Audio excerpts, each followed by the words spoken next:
नमस्कार दोस्तों, मैं सतीश सुमन आपके अपने YouTube चैनल श्रेष्ठ भारत में आपका स्वागत करता हूं। दोस्तों, हमने पिछली वीडियो के माध्यम से बताया था सिख धर्म के संस्थापक गुरु नानक देव जी के बारे में, उनके सिद्धांतों तथा उनकी उदासियां यानी कि यात्राओं के बारे में बताया था। साथ ही बताया था कि गुरु नानक देव की और मुगल वंश के संस्थापक बाबर की पहली बार मुलाकात कैसी हुई। उसी श्रृंखला में आज हम बताएंगे सिख धर्म के दूसरे गुरु अंगद जी के बारे में। साथ ही साथ मुगल वंश के बीच उनका संबंध कैसा रहा, इस बारे में भी विस्तार से बात करेंगे। तो जिन्होंने अभी तक हमारे चैनल को सब्सक्राइब नहीं किया है तो प्लीज चैनल को सब्सक्राइब कर लें। बगल में जो बेल आइकन है उसे भी क्लिक कर दें ताकि हमारी हर वीडियो का नोटिफिकेशन आप तक पहुंचता रहे। जैसा कि हमने पिछली वीडियो में बताया था कि गुरु नानक देव जी ने अपने शिष्य लहना को अपना उत्तराधिकारी घोषित किया था। गुरु नानक देव जी की मृत्यु 22 दिसंबर 1539 को करतारपुर में हुई थी। तो उनकी मृत्यु के बाद लहना गुरु अंगद के नाम से गुरु की गद्दी पर बैठते हैं।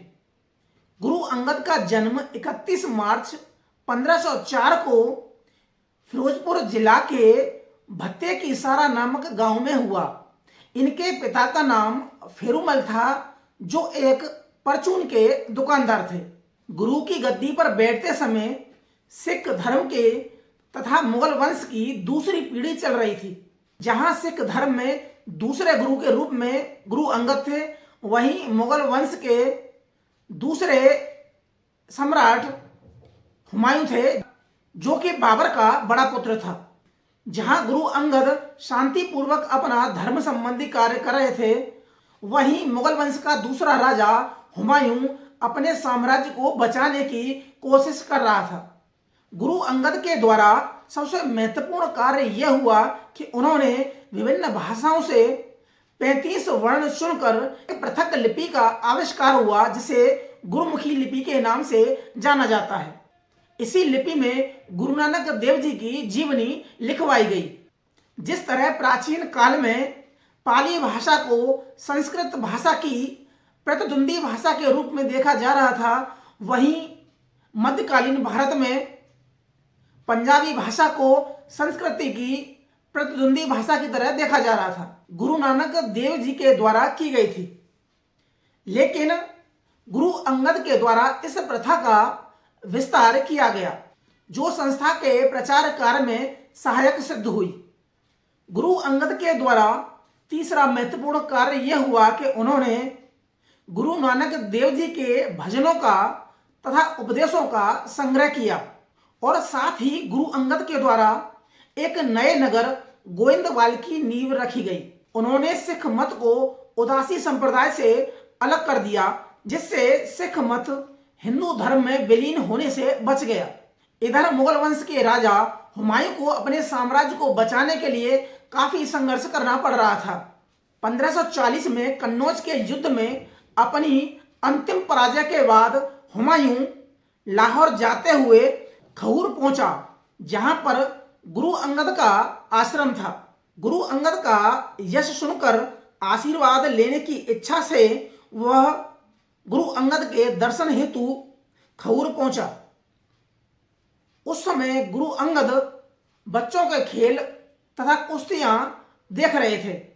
उन्होंने हुमायूं को आते हुए नहीं देखा। हुमायूं को काफी प्रतीक्षा करनी पड़ी, जिससे हुमायूं ने इसे अपना अपमान समझा और इससे वह काफी क्रोधित हुआ और उसने क्रोधित होकर अपनी तलवार निकालने के लिए अपना हाथ तलवार की मूठ पर रखा। यह देखकर गुरु अंगद मुस्कुराकर कहने लगे कि बादशाह, यह तलवार उस वक्त कहां थी जब शेरशाह सूर्य से युद्ध हार रहे थे। अब इस तलवार को आराम करने दो। जब दोबारा राज्य तुम्हें मिल जाएगा, उस वक्त जनता के हित में इस तलवार का प्रयोग करना। गुरु अंगद की इस बात से मुगल बादशाह हुमायूं काफी लज्जित हुआ और इसके लिए गुरु अंगद से उसने माफी भी मांगी।